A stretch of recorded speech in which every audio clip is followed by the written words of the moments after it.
परम आदरणीय और सम्मानित प्रिंसिपल महोदय लक्ष्मण सिंह जी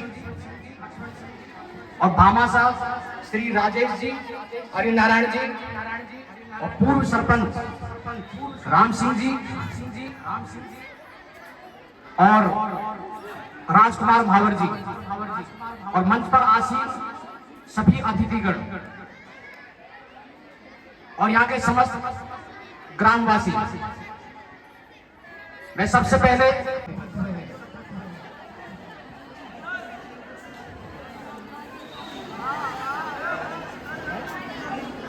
मैं यहाँ पर सभी बच्चों से ये निवेदन करूंगा कि मेरी बातों को थोड़ा ध्यान से सुने, तभी मैं आपको सुना पाऊंगा, नहीं अदरवाइज मेरे स्पीच का कोई मतलब नहीं रह जाएगा।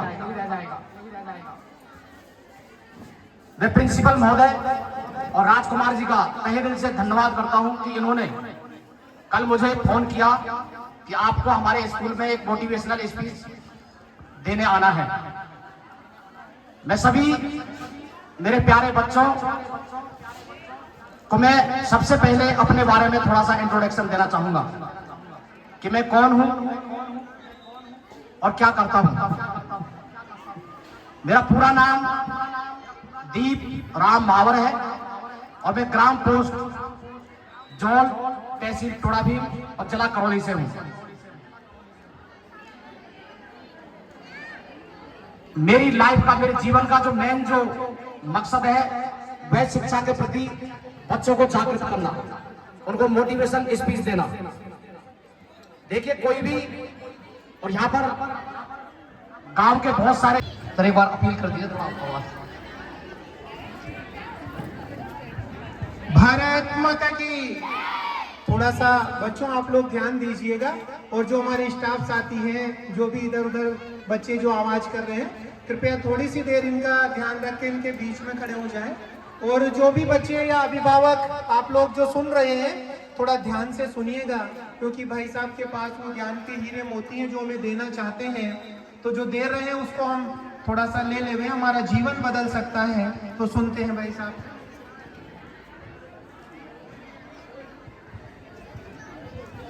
तो देखिए आप सभी लोग मेरे हाथ में एक मोटिवेशनल बुक देख रहे होंगे। ये मोटिवेशनल बुक, मैं सबसे पहले इसके बारे में आपको बताना चाहूंगा। ये जो बच्चे हैं, चाहे वो 9th के हैं, 10th के हैं, 11th के हैं, 12th के हैं, या जो यहाँ के जो मेरे साइड सामने जो कुछ बच्चे भी बैठे हुए हैं, जो वो आगे की पढ़ाई कर रहे होंगे, ग्रेजुएशन कर रहे होंगे या डिफरेंट टाइप की एजुकेशन ले रहे होंगे। तो ये जो मोटिवेशनल बुक है, ये 60 पेज की है। मतलब आपको कैसे पढ़ना है, जीवन में कैसे आपको पढ़ना है।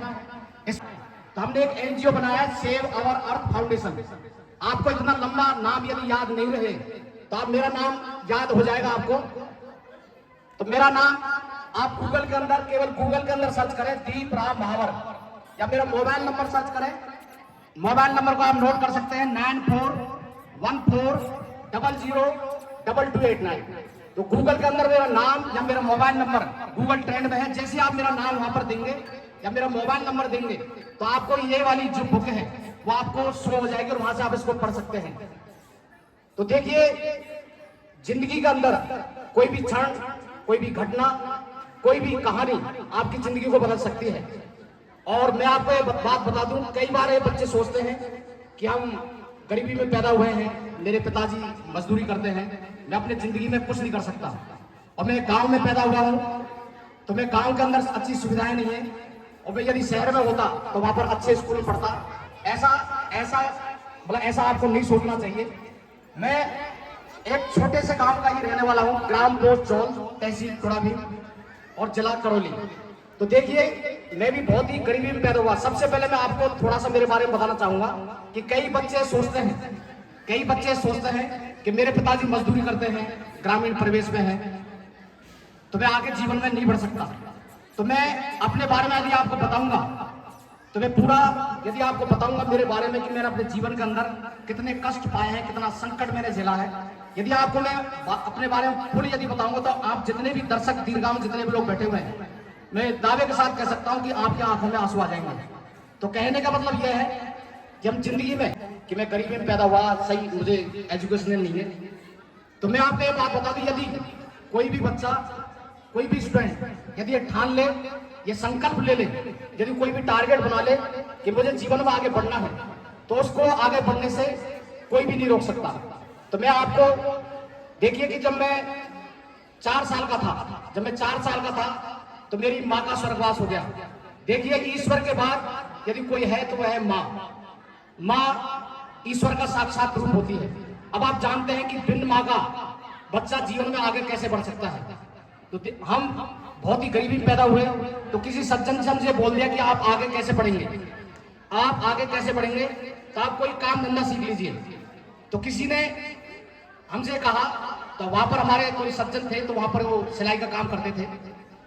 तो देखिए कि मैंने तीसरी क्लास से लेकर और 10वीं तक गांव के अंदर सिलाई का काम सीखा, क्योंकि बैकअप, क्यों गरीबी के अंदर हम आगे नहीं बढ़ सकते थे।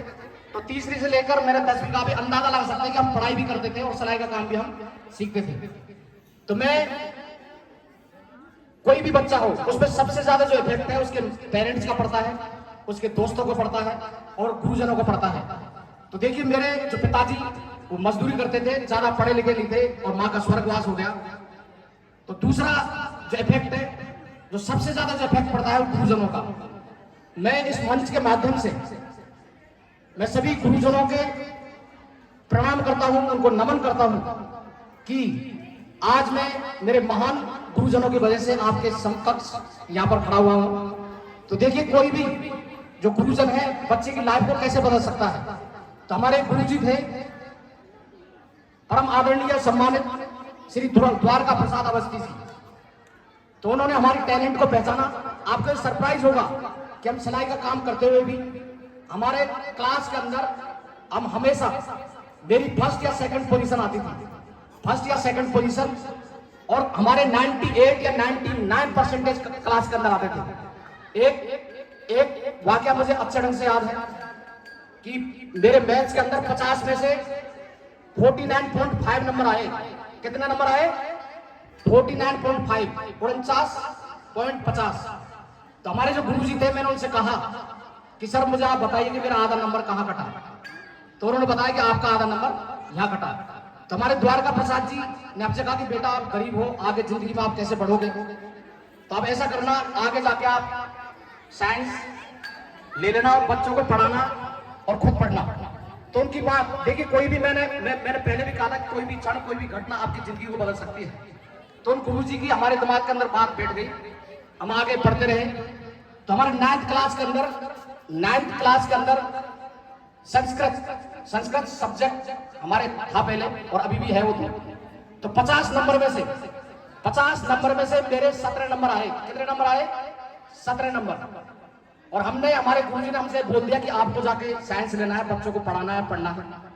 तो मैं फिर से बोल रहा हूँ कि यदि आपके मन के अंदर दृढ़ विश्वास हो, संकल्प हो, यदि आप कोई भी चीज सोच, कि हमारे उस समय मतलब गुरुजन भी नहीं थे संस्कृत के, तो आपको सरप्राइज होगा सुनकर कि 50 नंबर में से मेरे उस समय 49 नंबर आए। कितने नंबर आए? 49। तो कहने का मतलब है कि कोई भी बच्चा जन्म से वो कमजोर या होशियार नहीं होता है। जिस दिन वो सोच ले, उसी दिन वो अपने जीवन के अंदर कुछ भी प्राप्त कर सकता है। पर हमने 10 80% से पास किया। आप यहाँ पर मेरे गुरुजन भी बैठे हैं बहुत सारे। उस समय देखिए 91 के अंदर हमने 10th को किया। तो उस समय यहाँ पर आज के बच्चों को शायद पता नहीं होगा कि उस समय 10th के अंदर 9th और 10th का सिलेबस एक साथ आता था और उस समय इंटरनल नंबर भी नहीं मिलते थे। तो उस समय ये बड़े सरप्राइज की बात है कि उस समय हमारे 80% बने। और हमारे स्कूल के अंदर, हमारे स्कूल में 150 बच्चे थे, 150, और 150 में से मात्र 17 बच्चे पास हुए। कितने बच्चे हुए? 17। और उसमें से भी 6 बच्चे, जो 6 बच्चे थे वो केवल फर्स्ट डिवीजन पास हुए थे। तो हमने 11th में एडमिशन ले लिया।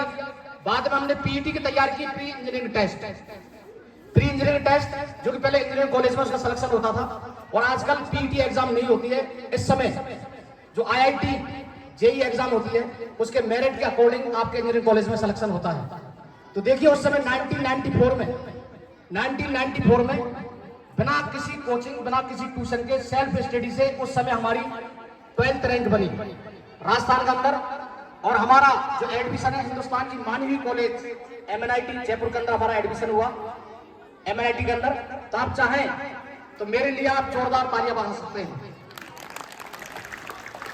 तो हमने वहां से पढ़ाई पूरी कर ली। अब आप देखिए, मैंने अपने पिताजी से, मैं केवल इसलिए बता रहा हूं कि कई बच्चे यहाँ पर मेरे सामने बैठे हुए हैं तो ये सोचते हैं कि हम पैसे के अभाव में जिंदगी में आगे बढ़ नहीं सकते, हम कामयाब नहीं हो सकते। वो केवल और केवल उनका एक बहाना हम कह सकते हैं कि पैसा आपको सुविधाएं दे सकता है। आप इस चीज को नोट करिए, यदि पैसे से ही आदमी जीवन में सफल होगा या अच्छे स्कूल से, जो नामी ग्रामी स्कूल होते हैं बड़े बड़े शहरों के अंदर, या अमीरी किसी सफलता का यदि पैमाना है तो सारे के सारे अमीर जो है उनके बच्चे IAS या IPS IFS वो बनते, ऐसा नहीं है। और या सारे अमीर बच्चे नहीं बनते तो गरीब बच्चों का कहीं भी नंबर नहीं आता। पास बहुत सारे उदाहरण हैं जो कि गरीबी में पैदा हुए, अच्छे स्कूल में उनका मतलब मान लो नहीं पढ़े, फिर भी वो अपने सफलता के मतलब शिखर पर हैं। तो आप भी जिंदगी के अंदर आगे बढ़ सकते हैं। तो देखिए कि मैंने अपने पिताजी से बोला कि हम बहुत गरीब हैं, आप मजदूरी करते हैं, तो आपको मेरे बारे में मतलब कहीं भी किसी भी बात की चिंता करने की जरूरत नहीं है। हम देखते हैं कई बच्चे अपने पेरेंट्स को परेशान करते हैं कि मुझे आप इतने रुपए भेजिए, इतने भेजिए। हम भी देखते हैं कई बच्चे माता पिता जैसे तैसे उनको कमा कर भेजते हैं लेकिन वो पढ़ने पर ध्यान नहीं देते हैं। तो मैंने अपने पिताजी से कहा कि आपको मेरे बारे में चिंता करने की जरूरत नहीं। आप इस चीज को गौर से सुने कि एक बच्चा मतलब एक लड़का जयपुर के अंदर जिसके जेब में 1 रुपया नहीं है और वो जयपुर के अंदर चला जाता है, तो हम सुबह कॉलेज में 8 बजे जाते, शाम को 4 बजे आते और 4 बजे के बाद हम ट्यूशन पढ़ाते और वहां से जो अर्निंग होती, वहां से जो पैसे हमें मिलते, उससे हम स्कूल की फीस वगैरह हम जमा कराते और हॉस्टल का हम इस तरीके से हमने कुशलतापूर्वक हमने बीटेक की पढ़ाई कर ली और हमारी जॉब लग गई। तो अब मैं आगे आता हूँ कि पढ़ने की कोई उम्र नहीं होती। कई बार ये लोग सोचते हैं कि हम पढ़ नहीं सकते, ये नहीं पढ़ सकते। तो हमारी शादी हुई तो हमने हमारी जो धर्मपत्नी उनको हमने मोटिवेट किया आगे जाके, उन्होंने ग्रेजुएशन कर रखा था, तो हमने उनको कहा कि आप भी आगे पढ़िए। तो हमने उनको सपोर्ट किया, तो उन्होंने फिर BEd किया, MA किया, उसके बाद वो भी 3rd ग्रेड इस समय टीचर हैं। तो आप उनके लिए ताली बजा सकते हैं। तो हमारे वो बेटियां हुई। तो देखिए कि मैं यहाँ पर बहुत ही इंपॉर्टेंट आपके लिए शब्द बोलूंगा, I can, he can, they can. या आई कैन जो शब्द है बहुत ही पावरफुल है। आई कैन का मतलब यह है मैं कर सकता हूँ, ही कैन वह कर सकता है, दे कैन वो कर सकते हैं। तो हमने हमारी बेटियों को बचपन से ये सिखाया कि बेटा मैं इतनी गरीबी से यहाँ पर पहुंचा हूँ, तो आप भी ऐसा कर सकते हैं, आप भी ऐसा कर सकते हैं। तो मेरी जो बेटियां हैं वो पढ़ने के अंदर एवरेज थी। हम देखते हैं कि आजकल के कई पेरेंट्स बच्चों के ऊपर इमोशनली अत्याचार करते हैं। इमोशनली अत्याचार जिसको बोलते हैं, उसके इतने नंबर आए, तेरे इतने क्यों नहीं आए। तो मेरी बेटियां पढ़ने में बहुत ज्यादा इंटेलिजेंट नहीं थी, लेकिन हम लोग धीरे धीरे उनको हमने मोटिवेट किया। तो 10th के अंदर बड़ी वाली बेटी के 94% आए। कितना आए? 94। और 12th के अंदर उसके 95% आए, जबकि 9th के अंदर उसके लगभग 70% आए। ऐसे ही जो छोटी बेटी है उसके 10th के अंदर 93% आए और 12th के अंदर उसके 95% आए। तो आप दोनों बेटियों को लिए आप दिल और मन से तालियां बजा सकते हैं। तो मैं यहाँ पर सभी ग्रामवासियों से, मेरे परम आदरणीय सम्मानित ग्रामवासियों से मैं निवेदन करना चाहूंगा कि आप अपने बच्चों को पढ़ाएं। और मैं बच्चों से भी यह निवेदन करूंगा कि आप अपने पेरेंट्स का, अपने गुरुजनों का, अपने गांव का नाम रोशन करें। और जो बड़ी वाली बेटी है, मैं यहाँ पर जो मेरी बेटियां हैं, यहाँ पर सामने जो बेटी है मेरे मतलब बच्चे, मेरे बच्चों के समान ही हैं। मैं उन बच्चों से बोलना चाहूंगा जो बेटियां हैं वो 2 खानदानों का नाम रोशन करती हैं। तो बड़ी वाली जो बेटी है मात्र 16.5 साल की उम्र में, मात्र 16.5 साल की उम्र में बिना किसी कोचिंग, बिना किसी ट्यूशन के उसने जो हिंदुस्तान की नहीं बल्कि विश्व लेवल की मानी हुई एग्जाम जिसको हम बोलते हैं IIT JEE, उसमें उसका बिना किसी कोचिंग और ट्यूशन के उसका सिलेक्शन हुआ मात्र 16.5 साल की उम्र में। और IIT BHU से उसने कुशलतापूर्वक उसने बीटेक और एमटेक किया। वहां से मात्र 21 साल की उम्र में वो वहां से आ गई और आज वो कॉलकॉम कंपनी में जॉब कर रही है। ऐसे ही जो छोटी बेटी है उसका भी IIT जेईई में सिलेक्शन हुआ और हिंदुस्तान की मानी हुई कॉलेज NIT के अंदर नंबर 1 और ओवरऑल इंजीनियरिंग कॉलेज में 8th पोजीशन की, जो कि NIT कर्नाटक में वो पढ़ाई कर रही है। तो आप दिल और मन से आप मेरी दोनों बेटियों के लिए ताली बजा सकते हैं और उसकी माँ के लिए भी आप ताली बजा सकते हैं। तो मैंने आपको मेरे बारे में थोड़ा सा आपको इंट्रोडक्शन दिया।